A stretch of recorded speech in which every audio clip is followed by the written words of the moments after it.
Coucou les amis, je voulais partager avec vous aujourd'hui une brève vidéo sur quelque chose de très important. Est-ce que vous avez déjà entendu parler de fake it until you make it? Je pense que si vous êtes un peu connecté à ce monde de développement personnel, vous avez sûrement déjà entendu parler de fake it until you make it.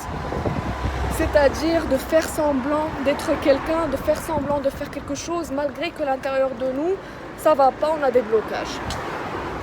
Donc cette notion, soit elle peut changer votre vie positivement, soit complètement vous nuire. Et ça dépend de la façon avec laquelle vous utilisez ça. La première méthode qui va complètement vous nuire, c'est de ne pas prendre le temps de comprendre ce qui se passe à l'intérieur de nous. Ça veut dire qu'on a des émotions négatives, on a des blocages, mais ne pas prendre le temps de comprendre ce qui se passe à l'intérieur de nous. Et du coup, on passe notre temps justement à refouler ce qui se passe à l'intérieur et ne pas du tout prendre le temps de comprendre. Et donc ça, si on utilise cette méthode, croyez-moi, on va la faker toute notre vie. On va jamais la maker. Voilà, on va jamais, never make it. On va juste faker ça toute notre vie, parce que si on prend pas le temps de comprendre et d'accepter ce qui se passe à l'intérieur de nous, on est dans le refoulement et dans la résistance, on crée encore plus de résistance, on crée encore plus de peur et de frustration. Par contre, la deuxième méthode d'utiliser fake it until you make it, et c'est la méthode vraiment géniale et j'adore ça parce que cette méthode, elle a des résultats vraiment non seulement positifs pour nous, mais aussi rapides. La deuxième méthode positive, c'est tout simplement de prendre conscience de ce qui se passe à l'intérieur de nous, de comprendre nos peurs, de comprendre nos blessures et d'agir selon ce qui est bien pour nous. Ça veut dire que connaître l'action qui est bien pour nous et la faire malgré que je suis conscient que j'ai ce blocage à cause de la blessure X, à cause de l'événement X, à cause de ça.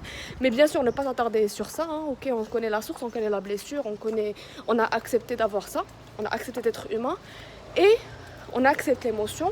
Mais par contre, fake it, ça veut dire qu'on passe à l'action, qu'on fait les choses malgré que l'intérieur de nous, il y a toujours ce blocage.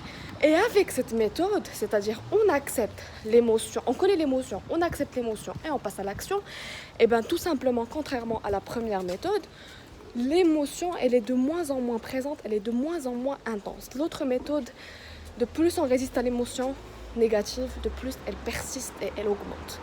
Voilà, donc c'était un petit message pour vous parler de cette méthode fake it until you make it, parce que c'est une méthode magnifique que j'adore personnellement, que j'applique chaque jour. Mais vraiment, il faut avoir la bonne méthode.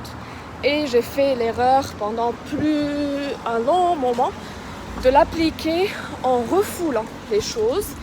Et vraiment, ça ne marche pas.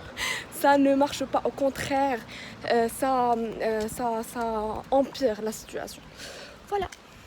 Et c'est pour ça justement que l'équilibre entre l'énergie masculine et féminine, il est important, parce que l'énergie féminine, elle nous permet de prendre le temps, de nous connecter, d'introspecter, de savoir ce qui se passe à l'intérieur de nous. Et bien sûr, en même temps, travailler avec l'énergie masculine qui va nous permettre de prendre des actions. Et fake it justement, avoir le courage de faire les choses même si on a peur, même si on a des blocages. C'est pour ça que vraiment équilibrer ces deux énergies, c'est quelque chose de vital dans notre vie. Et ça peut changer notre vie rapidement et dans exactement la destination qui est bonne pour nous. Surtout, c'est surtout ça.